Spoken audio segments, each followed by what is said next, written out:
Ya bang, Assalamualaikum. Waalaikumsalam ya. Nak donat bang? Bagi donat gula 2, susu 2 bang. Nak yang panas-panas. Susu 2, gula 2. Ya, betul. Panas-panas? Ya, betul. Jangan risau dik. Dekat sini memang kita bagi panas-panas. Biar melecong tangan tu. No? Baiknya. Okey, susu 2. Okey, ni dia. Panas.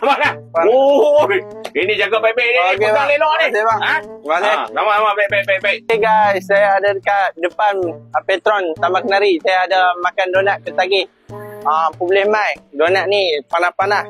Ada bermacam donat. Ada donat gula, donat susu, donat coklat. Ada bermacam topping. Apa boleh pakat-pakat mai. Apa ni bang? Saya order donat panas-panas ni dapat sejuk macam Cameron Island ni bang. Hang beli tadi pukul berapa? Pukul 2 bang. Lah ni pukul berapa? Pukul 4 bang. Habis donat ni nak tahan panas sampai pukul 4 ke hang ingat? Habis hang nak sejuk, hang nak panas terang mana lagi? Hang tunggu sampai 2 jam, hang tak mencekik lagi, hang tak menterdarah lagi donat tu. Memang terang-terang lah dia sejuk. Buta kayu. Akal tak ada? Tak belajar? Kepanasan suhu apa semua hang tak tahu macam mana apa semua. Menyusahkan orang. Makan orang lain kali, makan terus. Biar dia menggelegak dalam mulut tu. Bukan dia dah tunggu sejuk macam ni baru nak makan. Habis aku nak kena buat lagi kat hang bagi aku rugi apa semua. Buta kayu tak ada akal punya orang. Ambil belah bang. Tak bising tak bagi orang dengar boleh kan? Benci tau. Akal tak ada.